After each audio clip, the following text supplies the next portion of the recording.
Beloved brothers and sisters, we live in a world that loves to divide. We divide people by country and border, by language and caste, by income and education, by our people and their people. We even create grading systems for human beings, successful and failure, useful and useless, first class and second class. But when God created the world, He did not create passports, fences, and labels. He created one human family. It is we who draw the lines. It is we who say, "This belongs to us. That is not our concern." Even in our great stories we see this. Think of the Tamil epic Silappatikaram and the figure of Kannagi.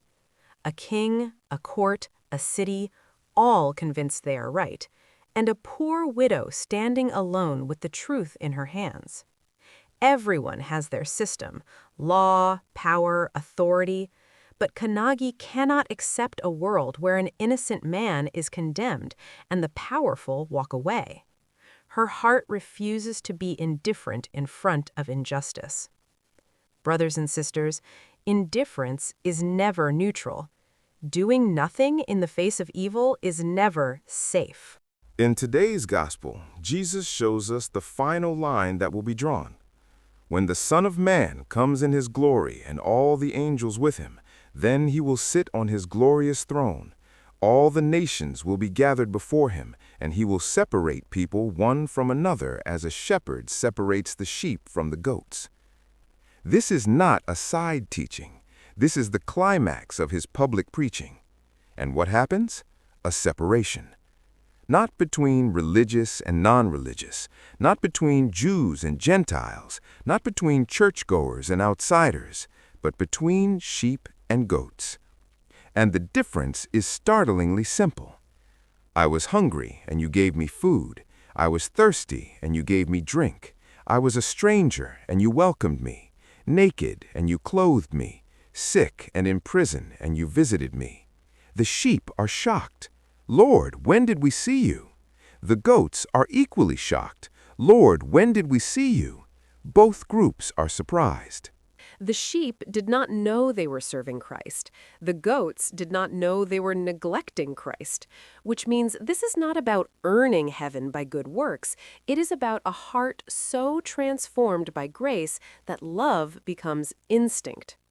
In the earlier parables, the wise virgins waited because they were truly ready. The faithful servants worked because they were truly faithful. So here, the sheep serve because they are truly sheep. Their actions do not create their identity. Their actions reveal their identity. And what is the mark of the sheep? They recognize Christ, even when He's disguised. Jesus identifies Himself with the least of these, with the hungry child, with the migrant, with the prisoner, with the sick neighbor no one visits, with the abandoned elder. To serve them is to serve Him. To ignore them is to ignore Him. Notice something more. The goats are not condemned for cruelty. The text does not say they beat the hungry or mocked the prisoner. Their sin is more frightening. The sin of omission. They did nothing. They walked past. They stayed comfortable. They kept their schedules. They protected their convenience. And indifference becomes eternal consequence. Brothers and sisters, this parable shakes comfortable Christianity. It tells us that faith cannot remain only theoretical. It tells us that love cannot remain only sentimental. It tells us that holiness is not merely avoiding evil, it is actively doing good. The Church has always taught that sin is not only in what we do, but also in what we fail to do. That is why at Mass we confess, "I have greatly sinned in what I have done and in what I have failed to do." That line echoes Matthew 25. A small, forgotten act. Let me make it concrete with a simple story. In a small town, an old woman lived alone. She was poor, quiet, almost invisible. Every evening, a young shopkeeper closed his store and walked home. On the way, he passed her little hut. One monsoon evening, it was raining heavily. He saw her sitting outside, shivering in the cold. He hesitated. He was tired and hungry. He wanted to go home. But a hidden voice in his heart nudged him. He went back to his shop, found an old but clean blanket and some bread, and brought it to her. He did not preach. He did not take a photo. He did not tell anyone. He simply said, "Ma, it is cold. Please take this." She smiled and said one line, "May God come to you in your need." Years passed. The young man prospered and forgot that rainy night. Then suddenly his business collapsed. Debts came, friends disappeared. He felt alone and ashamed. One evening there was a knock at the door. A middle-aged man stood there. "Are you the one who had a shop near the corner?" "Yes," he replied. The man continued, "My mother died recently. Before she died, she said, 'Years ago, on a rainy night, a young man covered me with a blanket and gave me bread. If ever she is in need, go and help him. God will be with you when you do.' My mother was that old woman by the hut. I have come to help you in whatever way I can." The young man had forgotten the act, but heaven had not. Brothers and sisters, that is the logic of Matthew 25.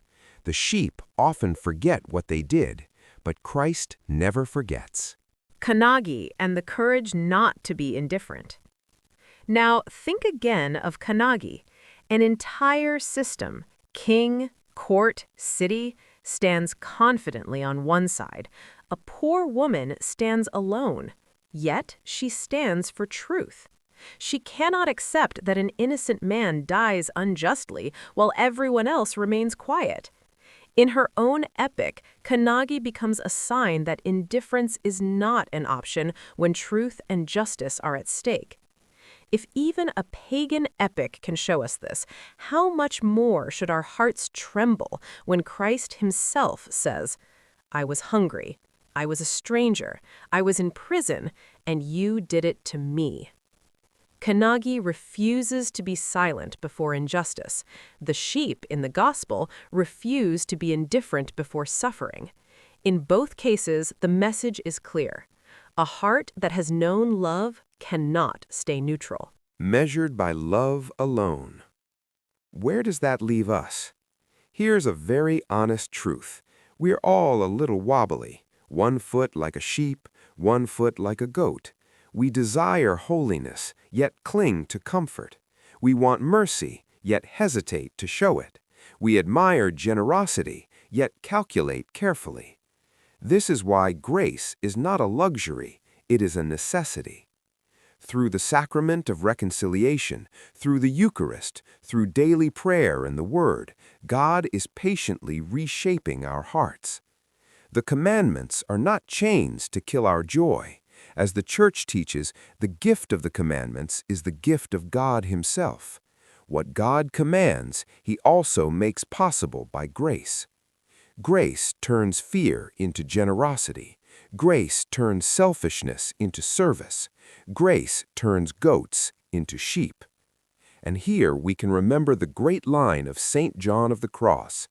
In the evening of life, we will be judged on love alone. Not on titles, not on positions, not on our online followers, on love. Not love we felt only in our emotions, but love we lived with our hands and time. The humility of the sheep, the confidence of the goats. Notice something beautiful. The sheep do not boast. They're almost embarrassed. "Lord, when did we see you hungry and feed you?"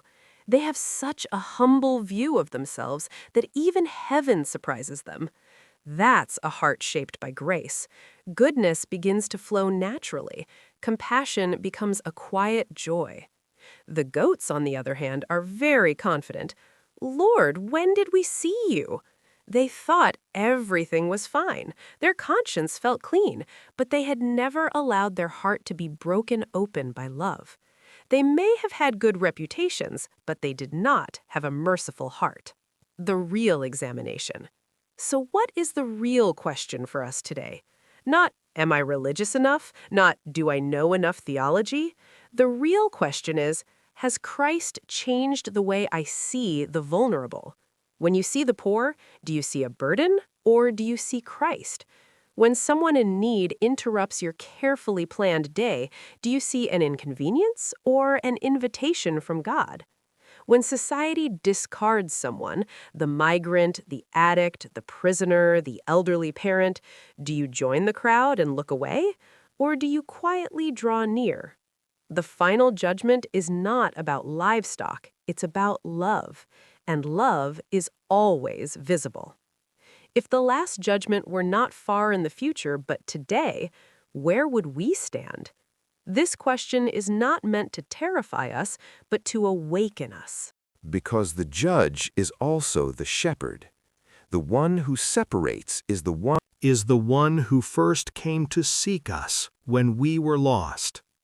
He does not merely say, "Be sheep." He says, "Follow me." And when we actually follow him, slowly, imperfectly, but sincerely, we will find ourselves feeding, welcoming, visiting, clothing, often without realizing it, like that young shopkeeper, like countless hidden saints in our families and parishes. And one day, perhaps in holy surprise, we too will hear the voice of the King.